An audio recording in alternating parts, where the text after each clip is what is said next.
राज बहुत खुश था। उसे एक बड़ी टेक कंपनी में नौकरी मिल गई थी। ऑफिस शहर के बीचों बीच एक खूबसूरत पुरानी इमारत में था। राज खुद को साबित करने के लिए बेताब था। वो खूब मेहनत करता था और ज्यादातर रातें देर तक ऑफिस में रुकता था। उसे कोई फर्क नहीं पड़ता था। वो कामयाब होना चाहता था। राज को जल्द ही पता चल गया कि वो अक्सर ऑफिस में सबसे आखिर में जाने वाला होता था। उसके कोवर्कर्स ने उसे कहानियां सुनाई, कहानियां इस इमारत के भूतिया होने की। राज ने उन्हें अंधविश्वास समझकर टाल दिया। उसे भूतों पर विश्वास नहीं था। एक शुक्रवार रात राज फिर देर तक काम कर रहा था। वो एक इंपॉर्टेंट प्रोजेक्ट खत्म करने की ठान चुका था। कभी चहल पहल वाला ऑफिस अब डरावनी खामोशी में डूबा हुआ था। सिर्फ राज के कीबोर्ड की टैप टैप टैप और कंप्यूटर्स की भिन्न भिन्नाहट की आवाज आ रही थी। राज ने स्ट्रेच किया और अपनी घड़ी देखी। लगभग आधी रात हो चुकी थी। बस थोड़ी देर और, उसने खुद से कहा। उसे कंसंट्रेट करने की जरूरत थी। टाइप करते हुए उसे लगा कि उसने एक आवाज सुनी, एक धीमी सी विस्पर, जैसे कोई उसके पीछे हो। राज अपनी कुर्सी पर घूम गया। ऑफिस खाली था। हवा होगी, उसने सोचा। उसका दिल तेजी से धड़क रहा था। उसने उस बेचैनी को नजरअंदाज करने की कोशिश की जो उस पर छा गई थी। वो वापस काम पर लग गया, लेकिन उसे ऐसा लग रहा था जैसे कोई उसे देख रहा है। अपनी आंख के कोने से उसने कुछ हिलता हुआ देखा। एक पलक झपकते ही एक परछाई दीवार पर से गुजरी। राज जम गया। उसके रोंगटे खड़े हो गए। उसने धीरे से अपना सर घुमाकर दीवार की तरफ देखा। कुछ नहीं। क्या उसने वहम किया था? राज ने ब्रेक लेने का फैसला किया। उसे अपने दिमाग को शांत करने की जरूरत थी। वो उठा और ऑफिस के दूसरी तरफ चला गया। वो एक बड़े एंटीक डेस्क के सामने रुक गया। कहा जाता था कि यह डेस्क कंपनी के फाउंडर का था। डेस्क हमेशा लॉक्ड रहता था। राज की क्यूरियोसिटी भी रच गई। उसने ऊपर वाला ड्रॉर खोलने की कोशिश की। बंद था। उसने नीचे वाला ड्रॉर खोलने की कोशिश की। वो भी बंद था। जैसे ही उसने तीसरा ड्रॉर खोला, वो एक हल्की सी क्लिक के साथ खुल गया। वो अनलॉक्ड था। राज ने ड्रॉअर में झांका। वो पुराने डॉक्यूमेंट्स और कागजों से भरा था। उसने केयरफुली पीले पड़ चुके कागजों का एक स्टैक उठाया। नीचे उसे एक छोटी चमड़े की डायरी मिली। उसने उसे जेंटली उठाया। चमड़ा ठंडा और थोड़ा गीला था। राज डायरी खोलने से पहले एक पल के लिए हिचकिचाया।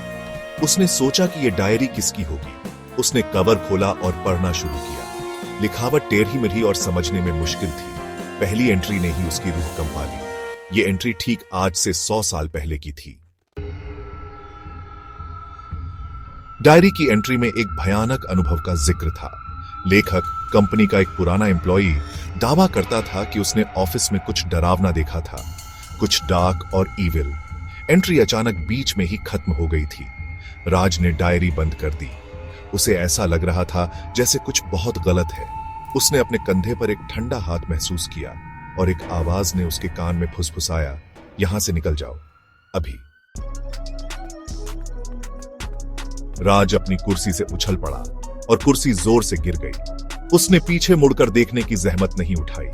उसने अपना सामान उठाया और भाग गया। वो इतनी तेजी से भागा जितना उसने पहले कभी नहीं भागा था। जैसे ही वो हॉलवे में भागा, उसे अपने पीछे फुटस्टेप्स की आवाज सुनाई दी। कोई या कुछ उसका पीछा कर रहा था। वो ऑफिस के दरवाजे से बाहर और रात में निकल गया। वो तब तक नहीं रुका जब तक वो अपने अपार्टमेंट की सुरक्षा में नहीं पहुंच गया। उसने दरवाजा बंद कर दिया और उसके सहारे खड़ा हो गया, हाँफ रहा था। राज उस रात सो नहीं सका। वो अपने दिमाग में बार बार उन घटनाओं को दोहराता रहा। विस्पर्स, परछाइयां, डायरी, आवाज। उसे ऐसा लग रहा था कि वो खतरे में है। वो जानता था कि वो ऑफिस वापस नहीं जा सकता।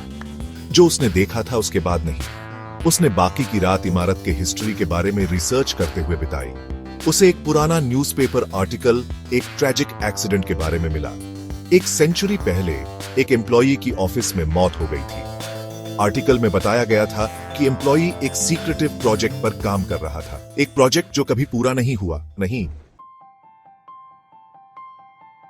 राज को सच्चाई का एहसास हुआ। जिस भूत का उसने सामना किया था वो मरे हुए एम्प्लॉई की आत्मा थी। अधूरा प्रोजेक्ट हॉन्टिंग की वजह था। आत्मा फंसी हुई थी, आगे नहीं बढ़ पा रही थी। राज जानता था कि उसे क्या करना है। उसे भूत को शांति पाने में मदद करनी थी। अगली सुबह वो ऑफिस वापस गया। वो सीधा एंटीक डेस्क पर गया और डायरी खोली। एंट्रीज से क्लूज का इस्तेमाल करके वो अधूरे प्रोजेक्ट के डिटेल्स को जोड़ पाया। उसने अगले कुछ हफ्ते बिना रुके काम किया। वो भूत ने जो शुरू किया था उसे खत्म करने की ठान चुका था। जैसे ही उसने प्रोजेक्ट पूरा किया, उसे लगा कि ऑफिस में शांति छा गई है। डरावनी खामोशी की जगह एक बिजी वर्क प्लेस की नॉर्मल आवाजें आने लगी। विस्पर्स और परछाइयां गायब हो गई थी। राज ने आत्मा को शांति दिला दी थी। उसने अपने डर का सामना किया था और जीत हासिल की थी।